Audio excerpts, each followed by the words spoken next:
When I get junk mail that includes an envelope that says no postage necessary, I stuff as much of the junk they sent me back in that envelope and mail it back to them. What are some of the things you do to annoy those that annoy you?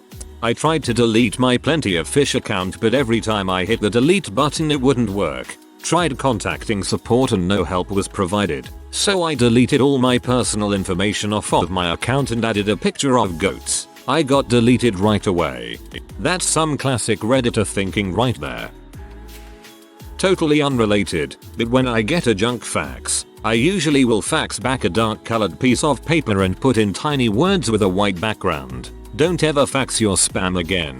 Hope you still have toner. I had a co-worker that always tried to make her life seem the toughest by one-upping everyone's day. I worked a shift with her and one other guy, so I started to battle back. I asked why my male co-worker looked so tired. His response would be, "Oh, I only got like 5 hours of sleep. I had a 10-page paper last night." She chimed in with, "Well, I only got 3.5 hours of sleep because I had 2 papers." I would then pip up, "Well, I only got 3 hours and 29 minutes of sleep and had 2 papers and a thank you letter to sign." So yeah, I always upped her by the smallest of margins. "Oh, you had a 1,000 word essay in class? I had a 1,008 word essay. Your roommate took an hour-long shower? Mine took a 61-minute shower and brushed his teeth." I don't like negativity, but enjoy sarcasm so much. Well, I had a co-worker who always tried to make her life seem even tougher by 2-upping everyone's day, and I worked 2 shifts with her and 2 other guys. I've done the same thing, but ripped it up into tiny pieces first, then included an invoice from SCGTRP's document shredding services. I don't know, junk mail does not bother me like junk email. I enjoy walking to a mailbox that has mail in it. I am sad when it is empty. There is something strangely poignant about your comment. Before I moved, a lot of religious people of different nationalities would come to my old place. I would only do this to Hispanics that came to my door because they speak English and Spanish. I speak both languages and am also learning Japanese. I'd answer the door and would be immediately handed a religious pamphlet. If they began in English, with a confused look I would say, "I don't understand you." In Spanish, they'd start over in a Spanish, and with a more confused look I would say, "I'm sorry, I still don't understand." In English, anything they said after that, I'd respond in Japanese until they left. You'd have been fricked if they responded in Japanese. Capital fricking One would not stop sending me credit card offers. I'm talking 8-10 a month. I finally opened one up, called the number to opt out. They wanted like 24 questions answered before I could get off the list, so I tried doing it online, which was even worse. The easiest method I found was to file a complaint with the Better Business Bureau for the harassing volume of junk mail and impossible opt-out process. 2 days later I get a lengthy email from BBB with attached correspondence from Capital One. Got my name off their list and wasted about 20 minutes of their time. I continually get emails from Disney. I purchased one freaking gift from them, and they email me non-stop. I've tried everything, using the unsubscribe all options, modifying my account settings, deleting my account, the whole 9 yards. I still get message. Now, I have set up filters in my email such that for every email I receive from them, I send a copy of this message 10x to their contact us email. I have tried unsubscribing from your crap. It doesn't work. I no longer wish to receive these messages. As a token of my annoyance, this message will be repeated 10 times for every email I receive from you. Unsubscribe me. Too bad now your messages are caught by their spam filter.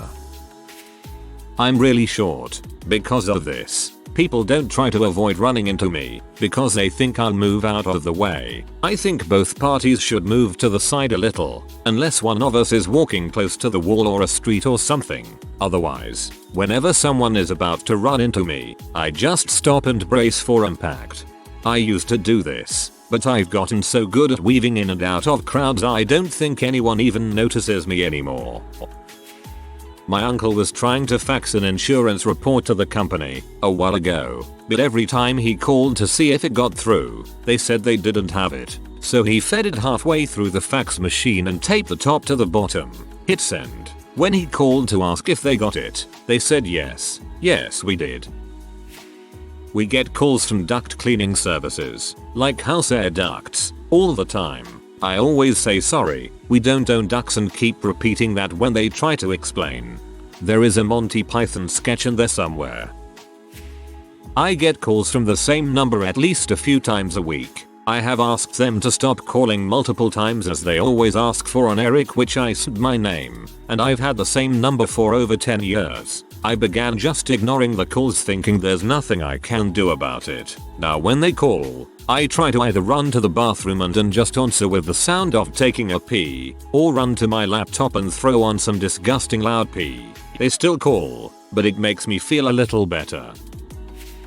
Okay, so we used to get loads of telemarketer phone calls asking to speak to the person who pays the telephone bill, and it used to really annoy me, cause I'd have to get up from the sofa, walk over to the phone and hang up on them. So one day I decided to tell one of these poor people that we didn't have a telephone. I spent the next 5 minutes insisting that we had no phone in the house. When she asked what I was speaking to her on, I just said that her voice came out from behind a TV like some sort of god who deals only in telephone bills. Anyway, she started to get more and more angry, until she hung up on me. I must have got us put on some sort of blacklist, cause since that day we haven't had any more telemarketer calls. I use these to send genuine mail. Just cover the printed address with a label and write on top. Never even left the long barcode showing. Just the post office prepaid stamp. Never failed so far. Make sure to put a return address just in case. Sounds mildly fraudulent. I wouldn't want the post office police after me. They know where everybody lives. A buddy of mine went all out on this. He went down and asked the post office what the weigh limit was. I know price limit ended up being around $40. However much weight that is. He attached it to a box of bricks and trash and sent it back to them. Complete waste of time, but he was extremely happy with himself. People saying this stuff doesn't get delivered, but I assure you it does. I used to work for a certain customer satisfaction survey company that would send out surveys to automobile buyers with a return envelope. We once received a box with our return envelope taped to the front of it. There was an old automobile clutch plate in the box, and we definitely had to pay for that shipping. I also do this, but I normally have pre-printed photos of my butt I include with the junk. Also, fill out the junk paperwork with fake names, and put the butt photo last. This way they will begin to process the paperwork, and then get acid. Not the same, and I did it more out of curiosity, but I once mailed the same piece of junk mail to myself for 2 weeks straight. Once I got it in the mail, I would take it to work and drop it in the mail slot there. Work was across town. 2 days later, it would be in my box again. Don't know how much it cost the post office or the junk people. I could only hope that the PO kept charging them every time I mailed it to myself. But I found it pretty funny to know that the mailman had to keep putting it in my box. I have a strong suspicion that it only costs the post office money. You can drop envelopes back in the mail when they are delivered to the wrong address. With prepaid postage this works and won't cost the sender any more money. When a telemarketer calls, I only respond with yes. Hello, I'm calling from phone company and we would like to offer you this new phone. Do you already have a phone? Yes. But sir, this is the new Jazz Bedazzled smartphone. We can offer you a better deal than your current telephone service provider. Would you be interested in this phone for one money, give or take? Yes. Can I get your information? Sir? Yes. Who is your current telephone company? Yes. Sir? Yes. Sir? Are you already a customer of phone company? Yes. Okay. Can I get your name and address? Yes. Sir, what is your name and mailing address? Yes. Sir, I cannot help you unless you can give me your information. I need you know your first and last name and your mailing address. Yes. I know this was just an example, but if a telemarketer called me on my phone asking me if I had a phone, I'd probably just crack up laughing.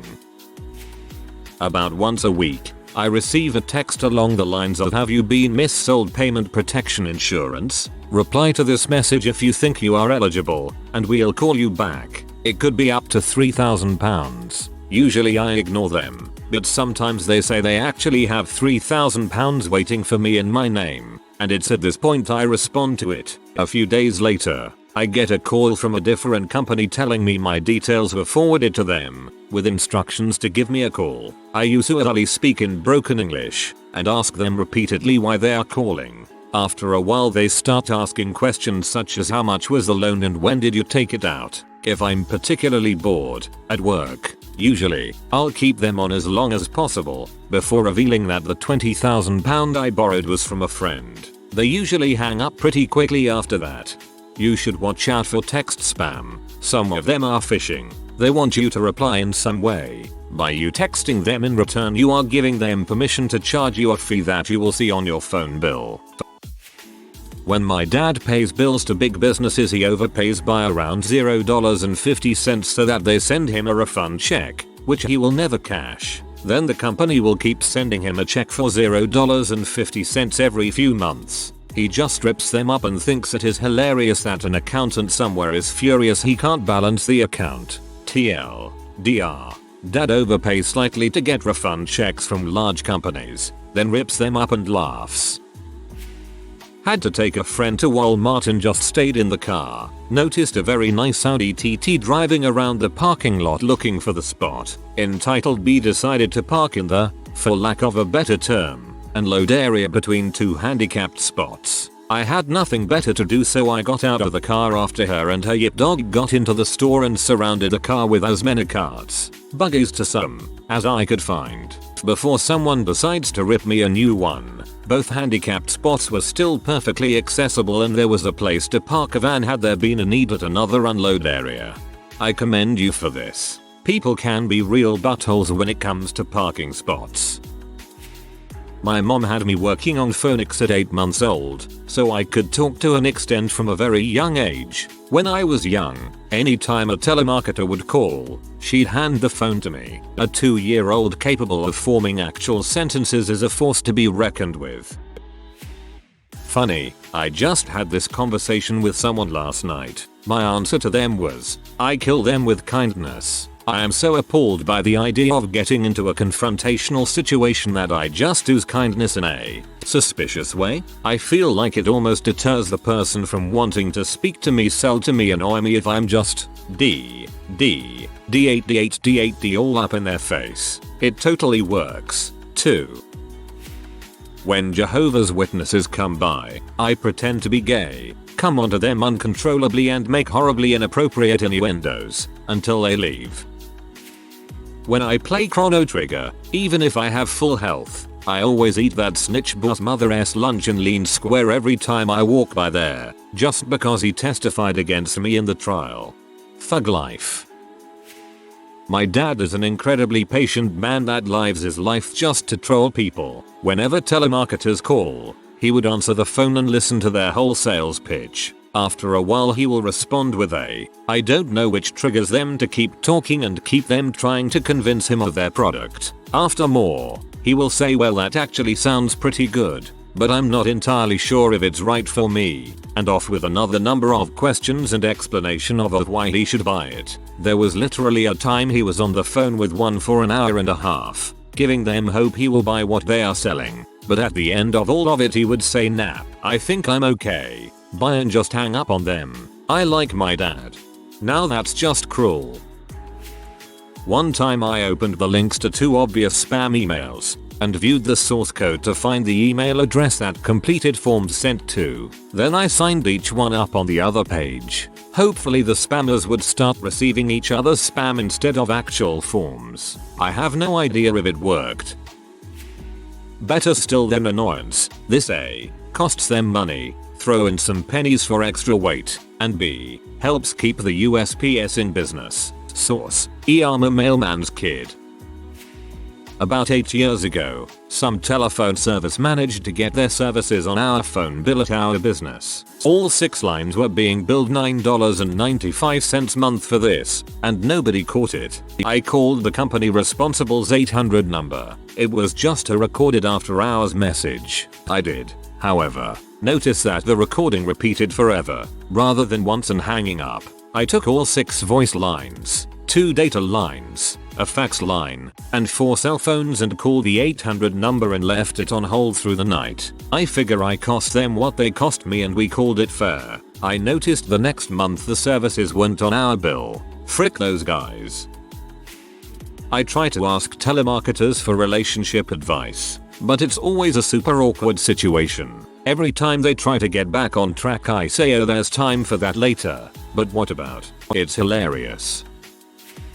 My father worked with a guy who had his dinner interrupted by a phone call from someone trying to sell windows. The person wanted to set up an appointment to talk about said windows. Father's buddy said, sure, how about you come by tomorrow, Saturday, around 7 AM. The salesman agreed. When he showed up the next day, my father's friend said to him, I don't want your freaking windows. You wasted my time last night by calling, so now I'm wasting your time by making you drive out here on a Saturday morning. Kind of harsh.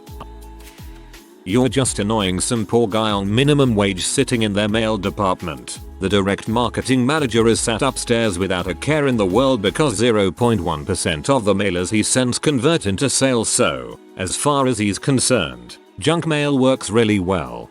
But he did just pay for the postage. Small consolation, but hey. I fart indiscreetly in a packed elevator and let them guess who did it. No one says anything, but the awkward silence is enough to put a smile on my face. And now they know who did it. As a server I can get some really rude and cruel customers, so I go out of their way to be super nice and polite to them. It seems to pee them off an infinite times more than if I were to retaliate in a rude fashion. We've got a control freak at work. She has actually screamed at us when put in charge of small minor projects. For example, organizing a display for a company event. Then, afterwards, apologizes and sincerely saying but she had to yell at us in order to accomplish the goal. Yeah, no. She insists on a certain arrangement for kitchen objects in the staff break room. Although the custodial staff is in charge of that, coffee maker lined up in a particular way, stored appliances rammed into a corner. So a few of us, the victimized, have taken to subtly moving things around just to annoy her. It amuses us to try to figure out which of 4 people did what, or to realize that there are others who may be doing this too. People behind me in class were commenting on the fact that I used Christmas colors, red green, to take notes, then proceeded to be about Christmas songs getting stuck in their head already. Well, prepare for Christmas colored notes for the rest of the freaking year. Don't forget to add some Christmas song lyrics in big bold colorful letters. In grade school, I was one of the few who bothered to have his parents buy a bag of pencils, so people were always borrowing them from me. So I got a pair of scissors from the art department and cut the end off a pink crayon, whittled it into a sort of mushroom shape, which I screwed into the end of a pencil from which I removed the eraser, and saved it for when the mooching started to get irritating. That prank never got old. I did this a few times. For a while I had thin strips of wood in my apartment, left over from a repair. I would jam one of those in there too. The fact that it is rigid and flexible often increases the cost of shipping, and the wood was thicker and heavier than just a few pieces of paper. I stopped because I got bored and didn't really think it had much impact. Other than that, if people behind me in line are being rude or impatient, I take as much time as possible to get through the line. Small talk with the cashier, pretending I can't find my card, etc. I always let people with fewer items go in front of me if they are nice though, or look anxious about the time. I consider myself the Robin Hood of lines. I do this for cars that are impatient at the sidewalk. Frickin' A buddy, don't pull your car into the middle of the intersection until I cross. My father used to work in marketing. At one point his company was sending out postage stamps with no postage necessary that people could fill out for a catalog. Someone taped the postcard to a big box full of scrap metal. It cost the company a shitload to ship it. Whenever I get a parking ticket or other kind of penalty I add $0.01 to the sum so they need to manually sort it out and account for the extra money. I wrote this back to an African email scam. Oh my goodness, I'm back. Nancy, you must let Emmy help you. Let Emmy tell you why IT's taken Emmy so long to respond to your last email. I live in a terror state in Bangladesh. You will not believe this. The rebels here, anti-government protesters armed with submachine guns and assault rifles along with rocket-propelled grenades, invaded my village. My younger brother, Sumit, was taken from me along with my parents. The rebels then tied all 3 of them to a nearby tree and made them tell jokes to the village. For each joke that received a laugh, my family members received 1 apple. But if the village was not laughing at their jokes, they suffered immense pain and terror. One of the rebels slapped my brother in his leg, really hard. His leg was red with pain for 40 agonizing seconds before turning back to normal. Then another rebel poured extremely lukewarm water on my mother's head. This is a huge embarrassment in my country. You have no idea. Then another rebel threw a dead dog at my father's feet. The suffering was unbearable. All of this happened right in front of my eyes and the eyes of the villagers. Then a fire-breathing dragon flew over the village just as the rebels were about to release my family from the grips of their terror. After having told many successful jokes, the dragon then breathed fire all throughout the village, setting ablaze one house in which all occupants safely escaped with minimal loss. Now I have limited access to email because our village is under rebel control. The rebels, however, are considering purchasing each and every member of the village their very own MacBook Air laptop so we can communicate with the rest of the world. I just received mine. This laptop has a value of $1,000. The problem is, because of my poor credit, the rebels are requiring that I pay a 1% down payment in order to keep my laptop. This is a total of $10 USD. My late great uncle, WHO, happens to live in your area in Africa, left me a trust fund of $10 and I must pay this fee to the rebels in order to keep this laptop. When I heard of this payment requirement, I immediately remembered your blessings in the name of the loving God of all ministers and happy priest Jesus Christ Almighty, Knight of the Round Table. So anyhow, please help me pay this nominal fee so I can keep this laptop and thereby help you out in the process, because as I recall, didn't you need something too? I'm a pasty white American. When approached by someone trying to sell me something, that is, at a mall, I pretend I only speak Arabic. I worked at Capital One long ago and we had a display case of things people would send with the return address portion of our envelope attached. Car parts, large rocks, bricks, whatever they could find that would send the rate meter through the roof. I'm a barkeeper. Sometimes I get belligerently drunk customers who order an extra stiff drink, double triple the amount of alcohol than what usually goes in there, and get pissed at the fact that I have to charge them $2 respectively $4 more, depending on how much more they wanted me to pour. Oftentimes, when they start an argument, try to barter, refuse to pay, anticipating that I'll just let them have the drink for the regular price. Since I've already prepared it, I'll just take the drink I prepared for them, take a huge sip and put it back in front of them with a big grin and something like, "Now you're back to regular price." They usually leave infuriated. I'm semi-drunk at work quite often. TLDR, I drink the drinks of unruly bar guests myself to pee them off. I keep getting phone calls asking for a Christopher. I have been getting these calls from the same Hindu sounding guy for 3 years. I have tried all the usual stuff to stop the calls. Last month I was out at my in-laws' house in the hills of Virginia. Magically, in a land of no service, I get a call from this guy again. I answered the phone and told him that yes, I was Christopher. He asked how I was doing. I began crying and telling him I have been having a miserable time with my life. As I told him this, I grabbed my carry piece and stepped outside. My in-laws and wife were confused and followed me. I continued telling this telemarketer how much my life sucks and how much I hate everything. He, instead of hanging up, tried to calm me down and talk me through this bit of crying. I motioned to everyone to be quiet. Placing my phone on speaker, I told him I couldn't take it anymore. I chambered around close to the phone and discharged my pistol into the ground. I let the phone drop to the ground where it disconnected. The look on my mother-in-law's face was priceless and it took everyone a bit to laugh. I then explained my history with this telemarketer, which made everything a lot more funny. I have yet to hear from this guy again since the incident. One day, my boss decided to do just this. He came by my desk as I was eating my taco lunch. He writes a little memo on the form that said "eat my shorts," and he drew a pair of shorts. He thought that was quite funny. I took a piece of juicy beef from my taco and smeared it on the shorts. I drew an arrow pointing to crap stained shorts and wrote poo. We sent it off and haven't received any more junk mail at work since. I like to think that someone was just putting in their time one day opening letters and then came across mine. I like to imagine the look of shock and disgust on their face when they see a drawing of shorts that has a brown stain on it. They know in their mind that it must be fake. Because what sick frick would smear crap in an envelope, point it out and then send it to them? Then again, what sick frick would imagine doing such a thing? I like to think that they go through a couple of different scenarios in their mind, and then make a decision and quit on the spot because they are not paid to put up with this crap. If you are new to the channel, you can subscribe. I publish new videos every day. Until then, check another video.